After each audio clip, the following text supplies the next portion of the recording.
Okay. The last two readings I done, they were about luck. We were talking about a man and a man stepping out, getting to a position in his life that he long destined to be in, has long been destined to be in, but a lot of shifts and changes had to take place first. And in that transmission, I spoke about the 5D a little bit, and I said I'm going to come over here and do a little piece on what the 5D really is, because loads of people out there, and I see full-on Instagram accounts called the 5D, the dimension we all want to travel to, all of that kind of stuff. And what I really want to express more than anything else, from my understanding and my relationship with the divine, my relationship with life force, matter, energy, Brahma, the supreme, I have been shown that the 5D is actually not what it appears to be. Years and years ago, before Dolores Cannon was even born, the 5D was a place where we were all light and ethereal. It was a step above the 4D. A 4D is imagination, where we dream and we manifest and we see things that are beyond the 3D. Yeah? So that any moment we move beyond the 3D and we start to visualize, understand ourselves more spiritually, it's an amazing time. That's where we initiate awakening. That is where we start to dream, vision. That's where our clear senses are truly alive and activated. That's where we manifest. That's where law of attraction starts to really work its way ethereally into the 3D. Many of us who go on the journey and seek more than just that imagination and the odd law of attraction and the odd synchronicity, we want to know more now. We're devoted to spirit, we're devoted to ascension. We want to understand, how do we take our gifts further? If we understand the dimensions of consciousness, we know there's more. We want to move forward. So everyone starts craving the 5. We're craving the 5, we're craving the 5, we're craving the 5. But the sad thing about all of us craving the 5 is we don't really know what the 5 is. We've created a void between the 4 and the 5 because we don't know what it is. We just assume it's better than the 4. So the 5D has just become an absolute realm of dark matter and dark energy and stuckness. Many people believe on the spiritual journey, believe that if I get to the 5, then I'll make it. My twin flame exists at the 5. Union exists at the 5. All the struggle and strife, all the inner child wounding, all the trauma, all the pain, all this pain body, once I get to the 5, it will be gone. All of that is a lie, a misconception, but there's such a high number of spiritualists that believe that, so they've fought that into the 4D, that's risen up to the 5D, and now the 5D actually exists as a dark, voided realm that many of us will travel to. That's where depression exists. That's where dark night of the soul exists. All of the darker energies and moments we have on the spiritual journey, they happen in the 5th dimension. The 5th dimension might as well be called depression land, because that's what it is. Because why, as spiritualists, would we spend every single moment of our day dreaming, writing in our journals, manifesting, I just want to get to the 5? Conferences, seminars, workshops on how to get to the 5. Why are you seeking something you don't know? You should seek source. You should seek whatever you envision in your head. Many of you, this is different because you're a different species to me. You come from a different planet than I do. So in that context, your 5 could be very different. I know I will never dismiss anyone else's truth. So I'm talking to my collective and my collective only. If you truly resonate with the words that I speak and the language that I speak over here, then you're with me and you're part of the 7, right? But some of you guys, if you've envisioned the 5, you believe in the 5, you had dreams about the 5, your God, your deities, God, source has told you the 5 is where you belong, then that's true for you. And I will never take that away from you. Because I know there's all these different beliefs around me, but what my God said is what my God says. We all share source, but we all have our own gods. Yeah? Which is beautiful. A beautiful way to live.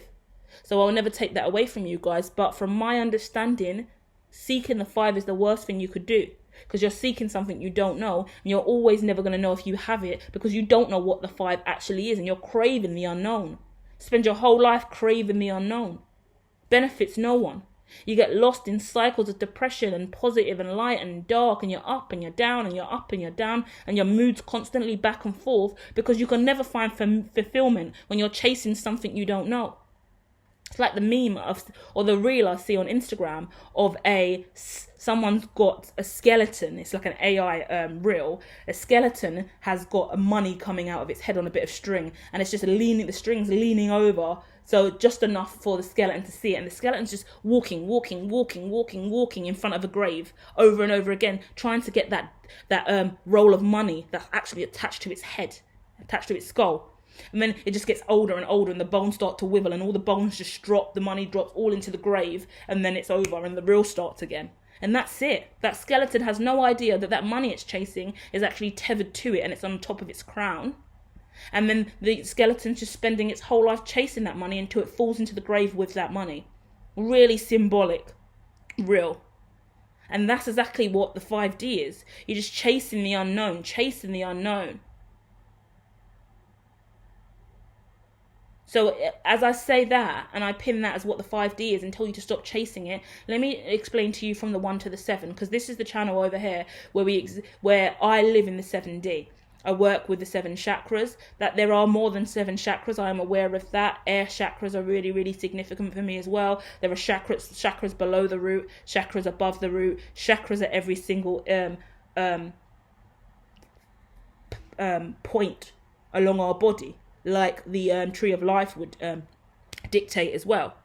Phalanges, in between the phalanges, in between the toes, every single point, joint, muscle, valve within the body has chakras. But we focus on the 7 because they are the most attached to the 3D, where we actually live in the now moment on Earth, and they are also aligned to our nervous system. So it's easy for me to relate that to all of you guys. If I was on another planet living elsewhere, I would probably refer to the chakras in a very different context. But we're going to focus on the 3D ideology of chakras here. But, so when we look at the chakras from 1 to 7, it's going to be super quick, just so you get a context, so you can start looking at other ways to immerse the dimensions into your life and not stay trapped in the 5. The 1D, that's you on your own as an independent. You're just doing what you do, living your independent life. That's also the Big Bang start of time. Wham. Yeah? It's just you by yourself, black and dark. Where we come out of the womb, we're born, we're crying, wah, wah. We're just there, birthed into the atmosphere. 2, you're joining up with somebody else. Viscopiscus, your atom, their atom too. It becomes actually free immediately after that. Because when you join with someone else, immediately it becomes free. Because your brain matter, their brain matter aligns and becomes a new thought form, and something new is created. This is chaos theory in action as well. Everything's just ascending rapidly once 1 becomes 2. That's Adam and Eve also. That's sun and moon, day and night. 0 and 1, yeah? 0.1. Because we've got the O. Look what happens when we've got the O. We can't just go to 1. We need that decimal point. That's the center of the Viscopiscus here, that dot, that point, that decimal point is the center of the Viscopiscus from the O to the 1. Do you get that? That's also coming together, takes us to a 3 immediately, but we don't count the decimal, but that's 3. Because imagine we moved the decimal, what we got then? We couldn't run that on certain spectrums. That code wouldn't work in certain industries, yeah? Wouldn't add up. So do you see how we move quickly? Then we move to the 4. The 4 is the realm of imagination, thinking, thought. We're stepping out of the 3D, yeah? Because now, 1, 2, 3, standardized construct, it's a rapid ascension and a rapid alignment in order for us to go from 1, 2, 3. 1 takes a little while, you're independently, but once you come across another matter or form, positive or negative, there's some kind of interaction. Think about batteries. We need batteries to operate. Often we need 2 batteries. But even if it's 1 battery, there's 2 sides of that, yeah? It's always other. We are 1. And when we come into contact with another, we become 1 with that other. We connect, yeah? So the 4D is about an extension of the 3D. Because yes, 3D is a solidified construct. When we move to the 4, it's the atmosphere around the 3D. It's around the 3D.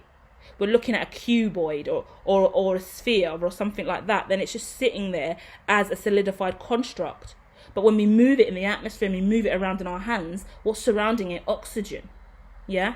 If we're in space and there's gravitational pull, there's other elements around that. Our hand is engaging with that and moving around that. In that moment, that sphere, that cuboid, is nothing more than its own unique miniverse as we hold it. It's a smaller entity. Yeah, it may not be a living organism, but it is an object. It is on the spectrum from 1 to 7 because it is one. It is something. Well, it's 3. It's developed. Someone had to create it, you know? Someone makes a block, a square block, a shape, a cube. Where did that come from? Someone drew it on a piece of paper. Someone thought it, 1D. Then they actually got a paper and a pencil, 2D, to draw it. 3D, they sent it to the manufacturers, got it made, 3D. 4D, now other people are engaging it, having their own unique thoughts and ideas and visions building off of that construct, 4D. 5D, it just sits there, it gets stale, it gets stagnant. Can we make more things with it? Do we need more? Money as well, we talk about a lot in the 5D, because it's a situation of, okay, now I've got this, I've worked from the 1D with this idea, I've kind of planned this idea in the 2D, I've made it for solidified construct in the 3D, I've envisioned it, played with it, engaging with my creation in the 4, but what do I do now? Lack of fulfillment, lack of purpose, because life isn't just about conjuring up and creating something in the physical. No one's ever fulfilled with their constructs in the 3D. How do I make more money? Or I got a bit of coin, I got a paycheck. How do I make more of it? Or I got this job or the promotion, I got this house. How can I get a bigger one? It's never just satisfied. I'm in this relationship. How can I make it better? How can I get more sex in this relationship? How can I get more love in this relationship? How can I get more time in this relationship? We just had a baby. I want more babies. You just gave me an engagement ring, but I want bigger diamonds. Just went on holiday, but I want business class. Now I'm at business class, now I want first class. Now I'm at first class, I want a private jet. Just got a driving license. Gonna get this car, but actually I want this car. Now I want this car, now I want 4 cars. Now I want a garage, now I want a motorbike. Now I want a mansion, now I want a farm. Now I want land, now I want to own the whole village. Programming, standard, narrative, the pursuit. It is life. There's nothing wrong with it. There's no judgment here. No one's immune from it, but let's acknowledge it.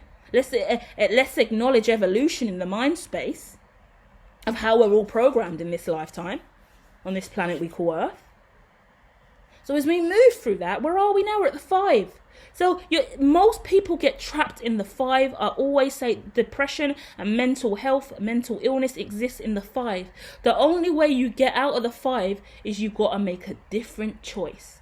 5D is the realm of paradoxical symptoms, over and over again, causal looping through the same situations and circumstances in life. The only way we get out of these situations and circumstances is in the 6D.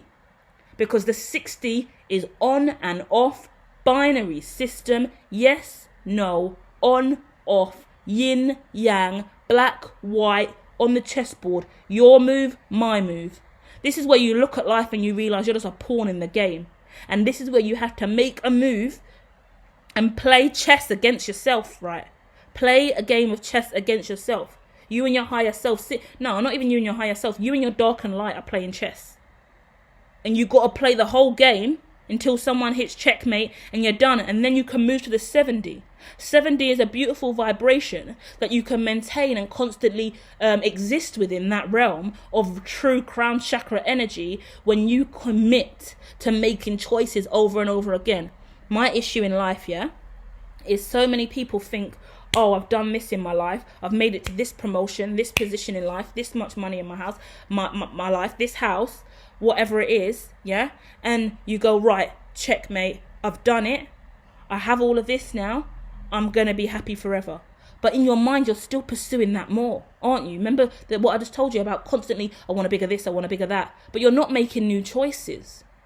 You want more money, you want more cars, you want more houses. I'm using materialism as an example. You want more awakening, you want more spirituality, you want more ascension, you want more kids, more family, more love and light. But you're still running on that same decision you made how many years ago?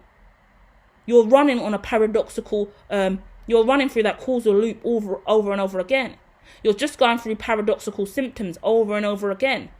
Until you actually choose to play chess against your dark and light again, you're not going to ascend through that cycle and truly break it. That's how you break ancestral curses as well. You have to make the choice to causal loop through the situation and tap out at the only exit point there is in the causal loop. Infinity symbol. Center of the infinity symbol. You're going back and forth all the way around the track. Once you get to the center point, you've got to tap out or you're looping again. Infinity symbol, looping. That's all we're doing in life. And that also applies to the Fibonacci spiral. You're going up and down that spiral staircase. Up and down. Sometimes you're walking up and down the spiral staircase. Sometimes you're consciously not even aware that the spiral staircase is moving as well. Sometimes you're best off just standing still on the spiral staircase and letting it take you to where you need to go. That's true ascension. That's when you truly give your life to the Lord and Brahma, divine, Allah, Ra, whatever it is for you. Because you let the ebb and the flow of the Fibonacci sequence take you up and down to your ascension. Bare of us, especially when we start the spiritual journey early days, I'm running up those stairs like a crazy person. Not realizing I'm not going nowhere. It's like when you're running up an elevator. You're going to get there anyway. But you're running, you're just exhausting your legs and your thigh muscles. True, say you want to work out and work on that gluteus maximus, so sometimes I'll do it, but there's no need. There's no need really, because you're going to get there if you trust and give it to the divine. Because really, you just got to play that game of chess against your dark and light. Weigh up the pros and cons, look at the positive and negative of the situation, understand the center point in your life, understand what your core values and beliefs are, understand what you're truly trying to achieve and how aligned you are to it. Understand whether the current is working for you or against you. Yeah? If the moon influences the water and the oceans, of course the moon is influencing us every single day. When how much percentage of us is water? We're governed by energy, the moon. The impacts of the stars out there. One thing we do on Earth impacts a star how many light years away? It's life. And that's how we've got to look at it. So we've got to be able to make the right necessary choices in the 6D so we can move into the 7, stay in higher vibrations of joy. Any given moment, we can choose to be happy. Easier said than done, because when I first learned this ideology from the Power of Now and Eckhart Tolle, I never really believed it. I heard it and I would always seek it. I was always still chasing what Eckhart Tolle said through the 5D. I didn't know how to move away from his ideologies and actualize it through the dimensions. So it's taken me a lot of work to be able to really comprehend what he's taught me and go, okay, receive that narrative, but understand I still need to play chess against myself in the dark and the light. And then when I move into the 7D, I understand that it's not going to last, because at any moment I can dip back down to the 5, and anytime I fall back down to the 6, I've got to make a choice again. But this indecisiveness is what keeps most people stuck, because look how long a game of chess can take sometimes. You're staring at the board, you don't know what to move. Should you move your house? Should you move your wife? Should you move your kids? Should you move your job? Should you move your finances? Should you move yourself? What are we going to do with the queen and the knights and the bishops and the pawns? Where are they all going? I've got to think the game through. Chess can take hours sometimes. But what is time? Do you get what I mean? So strive for the 7D, people. Strive for the 7D. We're in 2023, and striving for 5th dimension is not going to work anymore. You want to live in the 7, which is crown chakra vibration, love and light, and true joy. I say love and light so easily, I just throw it around. It means 100 different things to me at different times. But it's just the easiest way for me to say a light vibration where true love actually exists, because you're aware of the ebbs and flows of life and aware that things are positive and negative, and there are yeses and there are nos. And no matter what you go through in your life, rich, poor, down, out, broken, whatever the case may be, once you make a choice, you can return to a higher vibration. And the sooner you're willing to transition and go through that transitionary phase, can you return back to the 7. I used to go through much longer periods of depression and sadness. Since I've been on the journey, I've been kind of monitoring my mood and emotions, and I'm not diagnosed with anything, I always say, but I self-diagnose and say I have seasonal depression. I'll just close off and like to be alone. But during those periods of time, I used to be in those periods of time for at least a quarter. maybe 2 quarters. Depending on what's going on in my life, I could sink into depression for weeks. Which I never used to call depression. I just thought it was normal to close off, but it isn't really, especially when you look at my upbringing and past and what I've been through. It's not healthy. So bearing that in mind, I'm aware that I could have a sad day. Like now I can have a sad day and it will only be a day. In the past, nowadays the energy I'm in, it would only be a day. I'm getting to the point where it's only an hour. In the future, 2 years from now, it will only be a minute.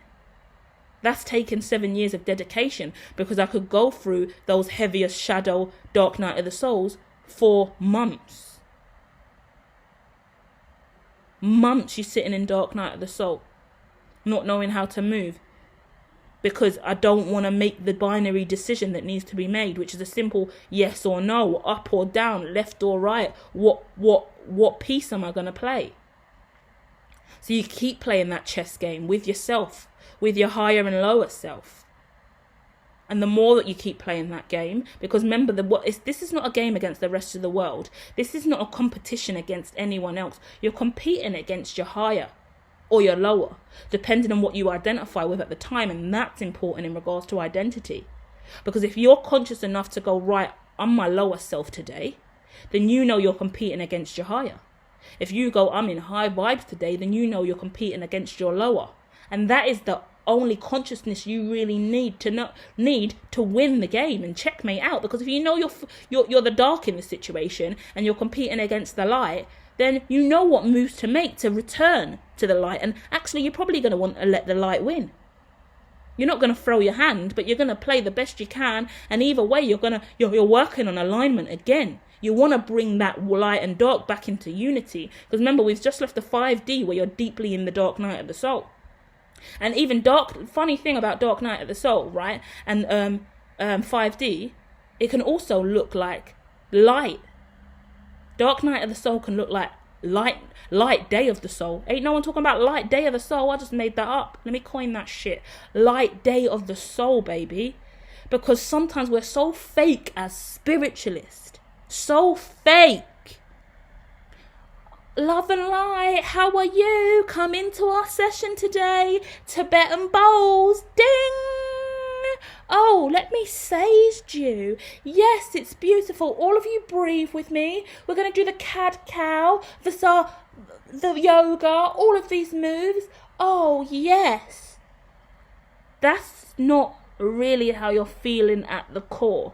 All of these Tibetan bowls, which I love them. Crystals, love them. Yoga, love it. They're all physical things. They do encourage you to go within and be mindful and engage with oneness, but they do not teach you psychological strength and resilience. They do not give you the inherent, I wanted to say, autonomy to truly navigate through the tides of light and dark. That is what is done when you decide to go down to the pits of hell and truly dig into your psyche and understand every nuance of self. That requires true resilience and strength to do that.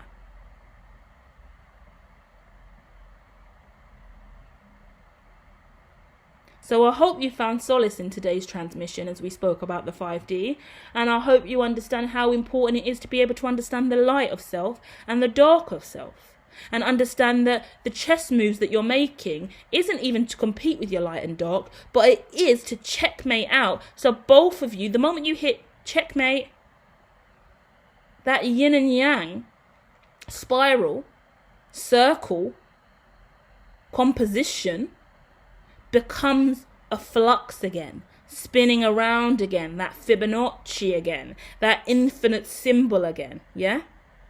Once again, we're always working on those elements, churning it out. And yeah, there is 8D and there is 9D, but for me, the 7D is where I like to reside, because it is it's the vibration that follows the success. Yeah, it's the success, it's the mastery, and then it's the fulfillment of that mastery. After that, the 8D is back to the infinity symbol again, where you're just working back and forth again before you decide to hit the center point and cycle through the 1 again. 9 is completion of all of that, so it's rapid. The moment you hit the button in the center of the infinite symbol, that's not hitting the button, is practically 9 completion. But 8 and 9 are merged between the two, because the 8 is the yin and yang of it, bouncing between, yeah, and then the 9 is actually, okay, complete. Really rapid ascension cycles. There are a lot more stuff about the 9. There is a whole collective of the 9. They are a whole species, a whole entity that live out in space-time, but also do transmit and communicate with a lot of people. There's a lady called Magenta, I believe. Is it Magenta Pixie? She does a lot of work on YouTube and Instagram. She's really, really good, actually. She is one of the main conduits that I truly believe in when she prophesizes a lot of stuff about the 9. And the 9 is very old school, very ancient, very, I wanted to say antique. Not my species, because I'm the 7, and my species are quite different, but still very, very empowering. And she can teach you a lot more about the 9 than I can. And I wouldn't even go into 11 or beyond, because we know that what we do is we break the numbers down from 1 to 9. That's all that there is. So yeah, we can talk about the 14, because there are stuff there. But once again, that's a fractal within the 5, isn't it? We can talk about the 16. That's a fractal within the 7. Yeah? So let's not waste our time. I hope you found resonance in this. Feel free to share your knowledge in the comments also. Love and light.